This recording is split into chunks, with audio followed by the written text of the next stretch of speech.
What up, guys? This is Feeds. The audio is going to seem a little scuffed on this one just because when I recorded this originally, I had some issues with the audio when I was doing the video. So I'm just re-recording the audio. Talking about Athel today, kind of going over some of the components that go with Athel and kind of what she does and the reason why low budget, she's arguably one of the best heroes out there. You go over a lot of the different stat sets that you can get with her, and of course this is still missing a necklace, and I've grinded out so many opportunities to try and get it and just haven't gotten it. You know, RNG just kind of plays a factor in this, which is why this set's so good, or why this build's so good. Now, I will preface with this that I had some good fortunate RNG on the lifesteal set. Obviously, you can see my crit rating is relatively low, but this Athel build that I've had has gotten me from 12-7 brutal all the way to 15 on all dungeons, as using her as one of my heroes.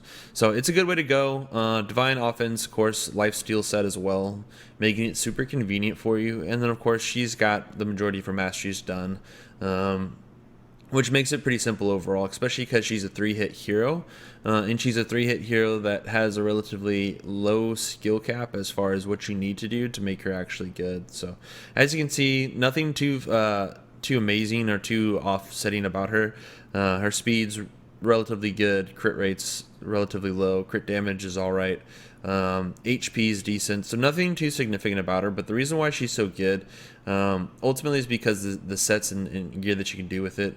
As you can kind of see, I went a little bit defensively with her on this, and then of course I made it very easy for her to have a little bit of resistance going into fights that you weren't sure that you had to deal with some excess stuff like debuffs, etc. And then of course if you did get sun sleep freeze, decreases the damage overall that you take from it, which makes it super convenient for you at the end of the day. Resurgent, 50% chance to remove a random buff. And then of course looking into it, the offensive stats, I didn't build her support for a couple different reasons, mainly because it didn't make any sense. And her turn meter, it doesn't really matter to me too much. It's more about what she can do in certain situations, particularly Fire Knight and so on and so forth. And then of course her wave clear potential isn't really rooted in that because of the way her cooldown works. So I went with War Master here. Obviously you can go Giant Slayer either way. War Master's been pretty beneficial for me. I've had no issues. I even use her sometimes on the Brutal and Nightmare boss for my guild, and haven't had any problem getting good output from her when it comes to it. So it's completely up to you. Since the post nerf for Giant Slayer, there's a lot of conversation on which one's better. Supposedly because she's 3-hit, Giant Slayer is the way to go. I haven't done enough testing on them to make sense, to see which one makes more sense for me ultimately. But at the end of the day, you guys make the active choice to do for it. This build is just based off of what I do and what I found to be successful for it when it comes to it. The benefit of having Giant Slayer or War Master is the percent damage that you do. For those of you that don't know or haven't built up to that high yet, it gives you a lot of opportunity to do a lot of extra damage to high HP bosses, high HP arena guys, so on and so forth, which makes it very functional for a lot of heroes to get. Even some of your support heroes will end up getting those abilities just for the excess amount of damage that it does do when it comes to it. So I got it built in against shield for the magic keep. The lifesteal that you get from as well, in addition to what you get from the set, makes it incredibly convenient for you, and then ultimately gives you the survivability that you're going to need overall. Now there are a couple of things that can kind of trump Athel's ability, and there's a reason why I don't use her in arena. It's just that her abilities overall are great, but if she doesn't crit or if she doesn't do enough sustained damage to him, whether it be through a large shield, say if you're playing against a Sir Nicholas with a high shield rate on it, or shield set, there's going to be some limitations that kind of goes into it overall. But the beauty of it is her A1 allows her to attack 3 times and applies a weaken debuff that goes to it, and as you can see, you can buff it up quite a bit. Her aura gives 15% HP across the board. I think all starters have that same aura ability. And then of course her A2 allows you to hit every target on the field with swords that come down. And then of course her A3 allows her to basically get a damage buff and as well as a new turn, which gives you an opportunity to use your other abilities again. Now the kicker is that the AI for it, the auto attack, is really piss poor. So ultimately when you use her, you're going to run into a lot of problems down the road if you try to auto and win with it. So I'm just going to show you kind of how it works, how Athel works in regards to it. I do bring a little food just for this because I wanted to continue leveling, not waste energy for nothing. But they're all level 1, so ultimately they do nothing to the fight overall, and they don't benefit anything, or I don't benefit anything from having them there particularly. But this is just kind of to show you, because I didn't want to waste energy as well, kind of how Athel's capability is in fighting the 12/7 brutal boss without issue. So as you can see, I'm going to use first off, I'm just going to turn on auto for you so you can see kind of the functionality that goes into it. She didn't do her A3 there, which gives you the damage buff. Typically, you don't need to. Sometimes the auto does it, sometimes it does. It just depends, kind of, I guess, on the fight itself or how it registers the fight. I don't really know what the deciding factor is, and it just wasted it there for you to give you an idea. So, not an issue. Second wave without the buff, managed taking out one and almost the rest of them to 50%. This obviously isn't the fastest way, because you can always Bella or a different type of hero when it comes to it that might be a little bit more efficient. But ultimately, overall, when you're looking at it, this is kind of the best option that I found to work with it when it comes to those things into it. So as you can see, it doesn't take a whole bunch of damage. Uses my A3 and my A2 again on the auto. Again, this is representing auto when it comes to it. And simply auto is going to be the worst way to ever do a fight ever. So it's kind of a good indication of the hero strength in regards to it. So as you can see, almost taking down one of the ads, no problem. And then of course the other one does the same thing through it, no issues, not a whole lot of damage that comes to it.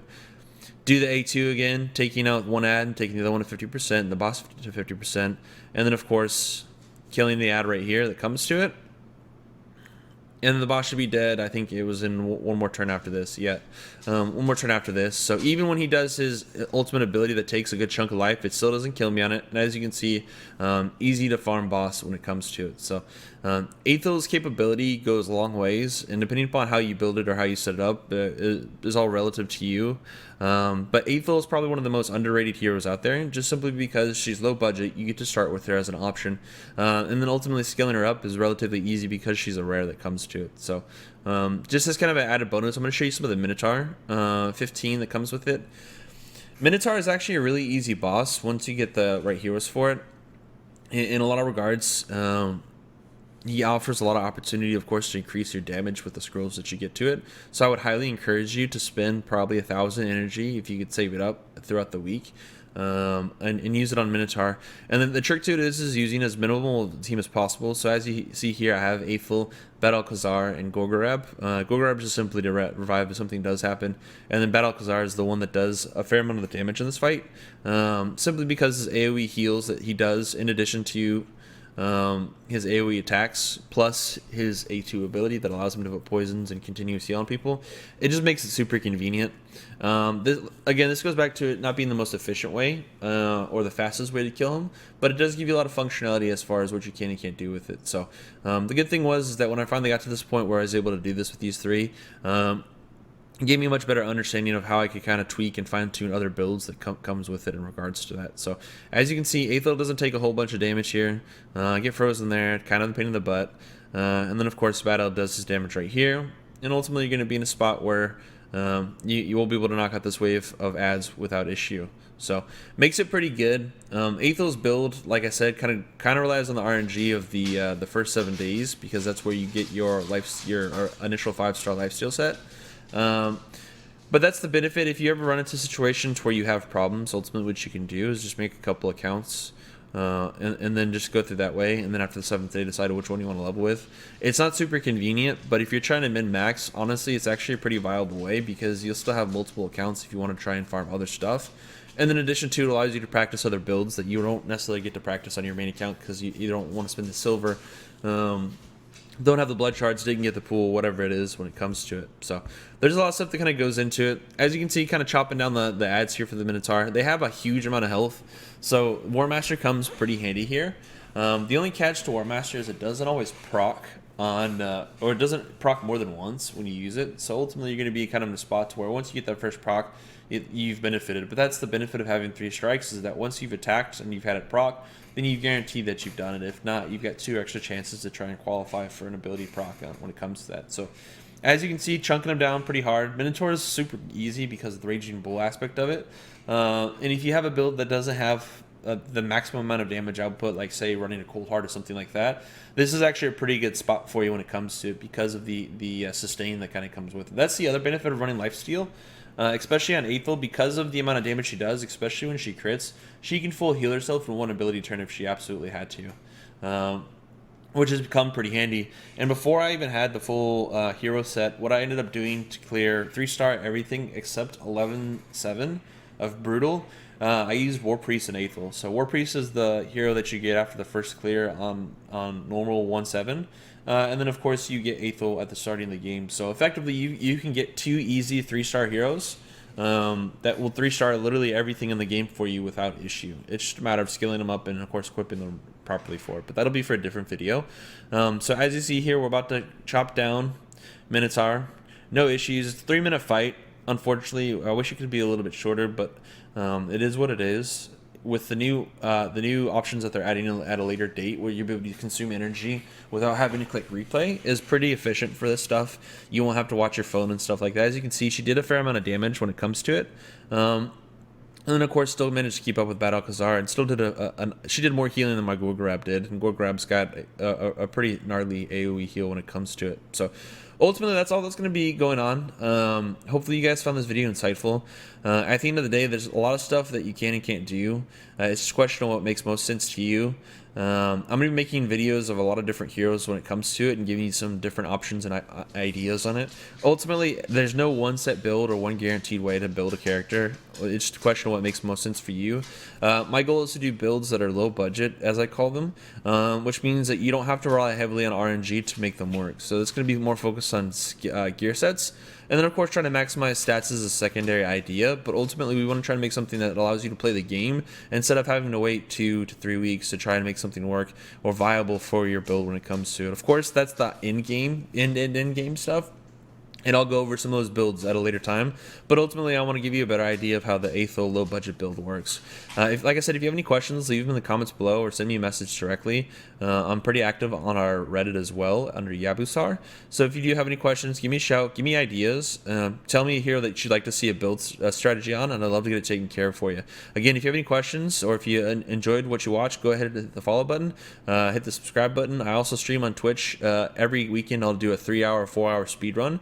And typically I'll give those accounts away to try and do stuff for you. So hopefully you guys enjoyed. You'll catch the next video in just a couple days, and I'll see you then. Thank you. Bye-bye.